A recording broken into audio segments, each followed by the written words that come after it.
کیا آپ نے کبھی سوچا ہے کہ کچھ گھروں میں ہمیں انٹر ہوتے ساتھ ہی بہت زیادہ دلی خوشی اطمینان محسوس ہوتا ہے؟ نہ تو ان کے گھر میں مہنگے فرنیچر ہوتے ہیں، نہ پردے، نہ ہی کوئی مہنگی چیز ہوتی ہے، کچھ اٹریکٹیو چیز ہوتی ہے، لیکن پھر بھی ہمیں بہت زیادہ دلی سکون محسوس ہوتا ہے، ان کے گھر کا سکون ہوتا ہے جو ہمیں محسوس ہوتا ہے۔ اصل میں گھر میں سکون کسی بڑے بجٹ سے نہیں، نہ ہی مہنگی مہنگی چیزوں سے، بلکہ ایک چھوٹی چھوٹی عادتوں سے ہوتا ہے۔ آج میں آپ سے کچھ چند ایسی باتیں شیئر کرنے جا رہی ہوں جو کہ میرے اپنے تجربات ہیں، میری اپنی آزمائی ہوئی باتیں ہیں، اور یہ وہ عادتیں ہیں جو نہ صرف آپ کی زندگی کو بلکہ آپ کے گھر کو بھی خوشیوں سے بھر دے گی، برکتوں والا کر دے گی۔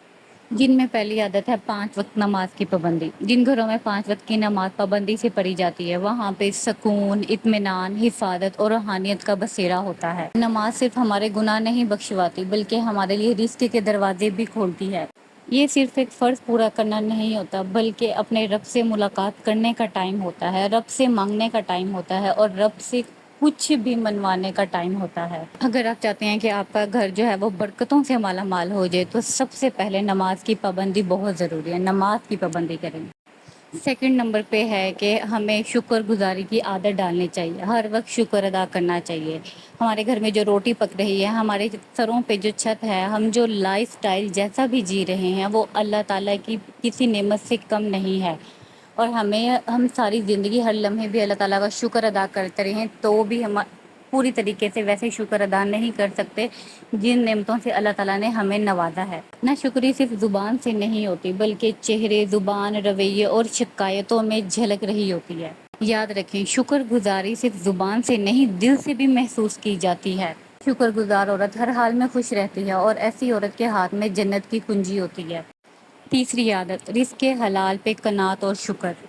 یاد رکھیں، رزق حلال سے آیا ہوا ایک نوالا اور رزق حرام سے آئے ہوئے 1000 نوالوں سے بہت بہتر ہے۔ رزق تھوڑا ہو سکتا ہے لیکن اگر وہ پاک ہو، حلال ہو تو اس کا مزہ اور ہوتا ہے، اور اس کی برکت ہی اور ہوتی ہے جو ہم سمیٹیں بھی تو ہم سے سمٹتی نہیں ہے۔ اور قناعت کا مطلب ہے کہ جو ہے اس پہ خوش رہنا، کیونکہ حسد سے یا نفرت سے، کسی کو دیکھ کے اپنا دل برا کرنا، خراب کرنا، یاد رکھیں شکر سے جو ہے نعمت بڑھتی ہے، خوشیاں بڑھتی ہیں، اور نہ شکری سے سکون تک ختم ہو جاتا ہے۔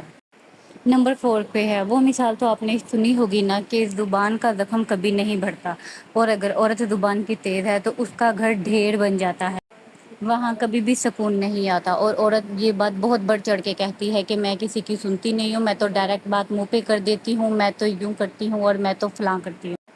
ہر وقت غیبت، طعنہ، شکایت، طعنہ زنی، یہ چیزیں گھر سے برکت کو دور کر دیتی ہیں۔ خاموشی سب سے بہترین حل ہے، اور خاموشی ہی جنت کا راستہ ہے۔ عورت اپنی زبان پہ کنٹرول رکھتی ہے تو اس کے گھر والے بھی اس سے خوش رہتے ہیں، اور جو ہے اس کے گھر میں برکت ہی برکت اور سکون ہوتا ہے۔ پانچویں عادت، گھر میں برکت لانے کے لیے معاف کر دینا چاہیے۔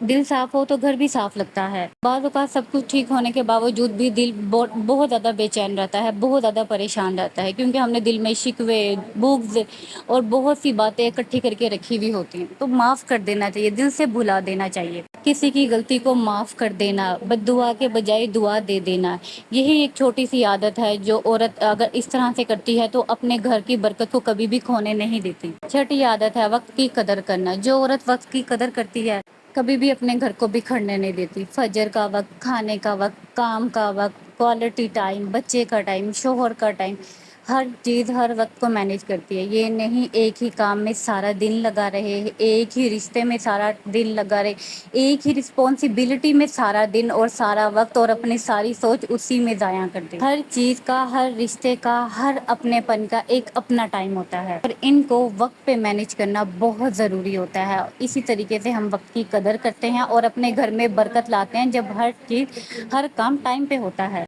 ساتویں عادت، گھر میں قرآن پاک کی تلاوت کرنا۔ گھر میں ایک ٹائم مخصوص بنا لیں، اگر ٹائم نہیں بھی بنا لیتے تو کوئی بھی ٹائم آپ کو جو ایزی ملے، جو سوٹ کرے، آپ اس ٹائم میں گھر میں ایک مخصوص جگہ، چھوٹی سی، چاہے چھوٹے چھوٹے گھر ہے، ایک مخصوص کونا، ایک مخصوص جگہ بنا لیں جہاں پہ آپ روزانہ چاہے چھوٹی سی صورت، ایک آیت کی تلاوت کریں، تاکہ آپ کے بچوں کو بھی آج کل کے دور میں اس طرح کی اویئرنیس ہو۔